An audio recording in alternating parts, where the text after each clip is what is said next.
आखिर ममता, उद्धव और विपक्ष के हाथ संविधान का वो कौन सा बिंदु लगा जिसके बुनियाद पर भारतीय जनता पार्टी की तोड़फोड़ वाली पूरी साजिश धराशायी हो जाएगी।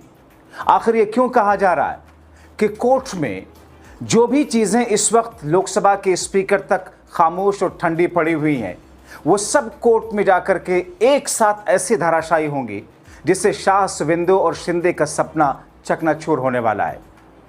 अब दोस्तों, पंजाब, बंगाल, महाराष्ट्र में तोड़फोड़ करने वाली भारतीय जनता पार्टी की आने वाले दिनों में ध्वस्त होती दिख रही रणनीति को देखकर अभी से ऐसा लग रहा है जिसे बीजेपी खेमे में एक बेचैनी है, क्योंकि ये सब कुछ तो अपने ड्रीम प्रोजेक्ट डिलिमिटेशन और परिसीमन के संविधान संशोधन विधेयक को पारित कराने के लिए किया गया। मगर अगर यही धराशायी हो गया तो फिर बचेगा क्या?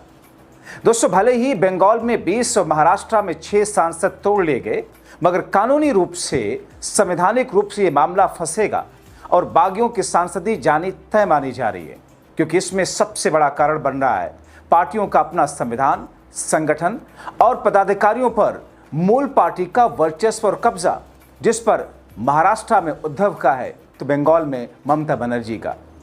और इसी बीच में यूपी में सपा तोड़ने वाला दांव भी राजभर और केशव प्रसाद मौर्य के बयान के बाद भाजपा का फेल होता दिख रहा है। कैसे, ये सब विस्तार से आपको बताते हैं, मगर उससे पहले राजभर को लताड़ लगाने वाली सपा सांसद का एक एंगल आपको दिखा देता हूं। दरअसल यूपी में सपा तोड़ने वाले ओम प्रकाश राजभर के बयान पर सपा की एक महिला योद्धा ने मोदी, शाह और ओम प्रकाश राजभर को आड़े हाथों लेते हुए मोदी, शाह को सुना डाला। ओपी राजभर ने कहा था, मुरादाबाद के सांसद रुचि वीरा पीडीए की बैठक में नहीं पहुंची। रुचि वीरा ने राजभर के ट्वीट पर जवाब देते हुए क्या कहा, सुनने लायक है। उन्होंने कहा, कुछ भी बोलते रहते हो, पगला गए हो क्या? अनाप शनाप बोलना बंद कीजिए ओम प्रकाश जी, आप तो खुद सपा के संपर्क में हैं। रुचि वीरा यही नहीं रुकी, उन्होंने कहा कि ओम प्रकाश राजभर को कोई गंभीरता से लेता ही नहीं। समाजवादी पार्टी पूरी तरह से मजबूत है, सभी के सभी राष्ट्रीय अध्यक्ष के साथ में है। समाजवादी पार्टी को बंगाल की टीएमसी और महाराष्ट्र की शिवसेना ना समझा जाए। मुझे तो विश्वसनीय सूत्रों से यह पता चला कि राजभर खुद ही सपा के संपर्क में है। बीजेपी के कई सांसद सपा के संपर्क में। ओपी राजभर को गंभीरता से लेना नहीं चाहिए। दरअसल आपको बताएं कि शुक्रवार यानी कि 19 जून को सुबह ओम प्रकाश राजभर ने फिर से एक ट्वीट किया। उन्होंने लिखा था, पीडीए समारोह में मुरादाबाद वाली सांसद नहीं पहुंची ना, पीट देगा अल्पसंख्यक सफाई से, अब हर कोई दूर है। सांसद ने मना कर दिया ना, बाद में कर रही होंगी कि बताया नहीं गया, सूचना ही नहीं मिली, छुपाया गया। क्या सच में यही हुआ? जो कह रहा हूं मान लो, बगावत और बागियों का नेतृत्व तो बागी बलिया की भूमि ही करेगी, क्योंकि ब्राह्मण सब भूल सकता है पर अपना अपमान नहीं। अब दोस्तों, आपको बताते हैं कि बीजेपी की तोड़फोड़ के गणित के फेल होने की कहानी कैसे। वैसे कुछ लोग ये कहते हैं कि बीजेपी राज्यसभा में 2/3 के बहुमत के आंकड़े के करीब पहुंच जाएगी, मगर जो स्थिति है उसमें भले ही उसको जोड़ तोड़ से कुछ कामयाबी मिली हो, मगर अभी 2/3 का सपना भारतीय जनता पार्टी के लिए पूरा होने वाला दिखाई नहीं देता। वो सपना सपना ही रह जाएगा। मगर दोस्तों, अगर संविधान के जिस आर्टिकल और जिस बिंदु के सहारे पहले लोकसभा स्पीकर के यहाँ और उसके बाद में चुनाव आयोग से होते हुए सुप्रीम कोर्ट में मामला पहुंचने के बाद में अगर कानूनी जानकार और विशेषज्ञ कह रहे हैं कि साहब वहां पर कानूनी तौर पर ही इन बागियों को झटका लगना तय है, सांसदी भी जानी तय है, बीते दिनों के कुछ हाल के वर्षों के कुछ एग्जाम्पल भी सामने हैं, तो फिर ऐसे में ये 2/3 का सपना तो बहुत दूर की कौड़ी लग रही है।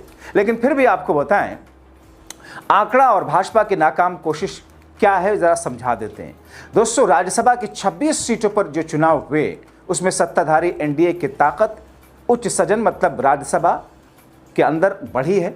चुनाव में कुल 19 सीटें एनडीए ने जीती और इसके साथ ही उसका आंकड़ा 150 के आसपास पहुंच गया। लेकिन दोस्तों, ये आंकड़ा भी 2/3 बहुमत से काफी पीछे है। अभी 13 से 14 सीटों की और जरूरत है। वैसे देखा जाए तो 150 सीटों का आंकड़ा भी उसने पहली बार हासिल किया है। हाल में हुए चुनाव में 19 सीटें एनडीए को मिली, तो वहीं कांग्रेस की लीडरशिप वाले इंडिया अलायंस के खाते में 6 सीटें आई। एक सीट मिजोरम की पार्टी जोरम पीपल मूवमेंट को मिली, जहां किसी तरह की कोई लड़ाई नहीं थी।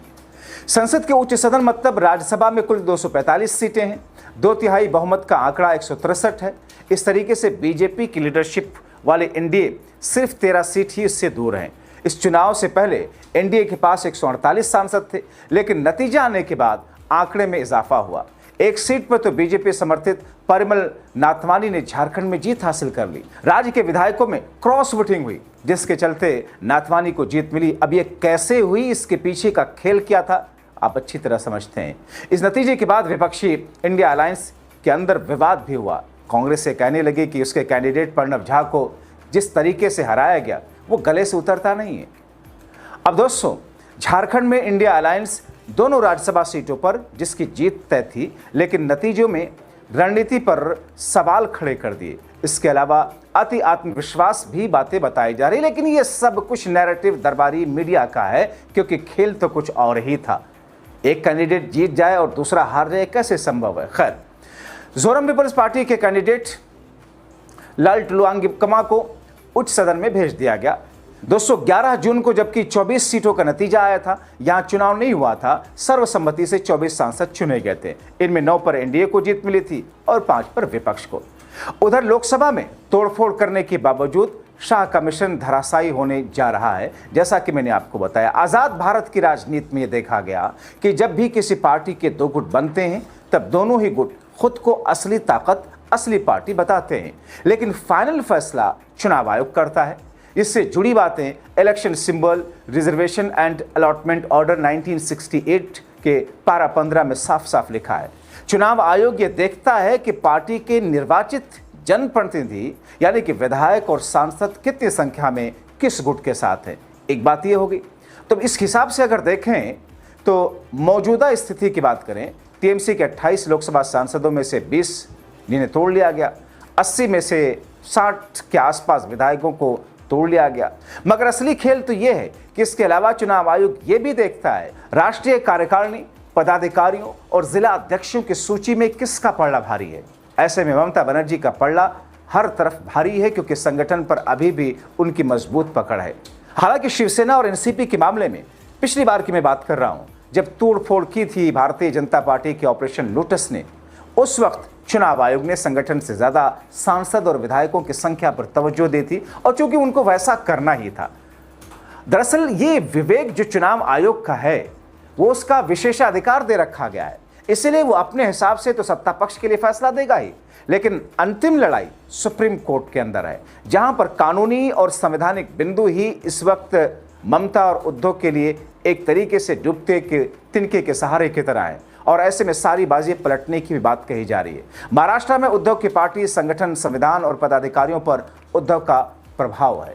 और दरअसल इन तमाम चीजों के साथ दोस्तों आप देखें, आपको याद होगा रामविलास पासवान के देहांत के बाद उनकी पार्टी, जिसमें 6 सांसद थे, इंक्लूडिंग रामविलास पासवान के बेटे चिराग पासवान को छोड़ करके बाकी 5 के 5 सांसद जो कि उनके चाचा थे चिराग पासवान के, वो सब को भारतीय जनता पार्टी ने तोड़ करके अपने खेमे में कर लिया था। चिराग पासवान अकेले रह गए थे। और उसके बाद में किस तरीके से कानूनी लड़ाई लड़ेगी और कैसे चुनाव आयोग ने सारा का सारा फैसला बीजेपी के पक्ष में, या यूं कहें कि चिराग के चाचा जो तोड़ कर ले गए थे उनके पक्ष में दे दिया था। हालांकि और बात है कि बाद में उन्होंने कोर्ट में उस मामले को ज्यादा परस्यू नहीं किया, अभी भी लंबित है मामला।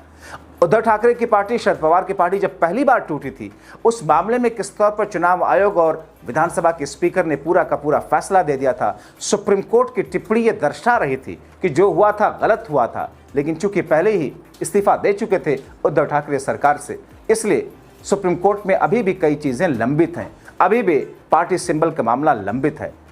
अब दोस्तों, इन तमाम स्थितियों और परिस्थितियों में संविधान के कई ऐसे बिंदु हैं जिनके आधार पर इस बात का जिक्र है कि अगर 2/3 सांसद या विधायक टूटते भी हैं तो टूट करके वो किसी दूसरी पार्टी में यूं ही नहीं जा सकते, बल्कि एक अलग दल उनको बनाना होगा।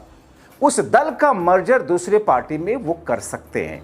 कई सारे बिटवीन द लाइन ऐसे पॉइंट्स हैं जिनको लेकर के कानूनी और राजनीतिक विशेषज्ञ इस वक्त ये मान करके चल रहे हैं कि उद्धव और ममता के लिए सुप्रीम कोर्ट से इंसाफ होगा, लेकिन कब, इंतजार इसका कई बार वर्षों तक खिंचता है। तो फिर ऐसी स्थिति में आगे आगे देखिए होता है क्या। 2 दिन के बाद में हफ्ते का पहला सोमवार क्या कुछ रंग दिखाता है? आप क्या सोचते हैं? अपनी राय कमेंट बॉक्स में जरूर लिखें।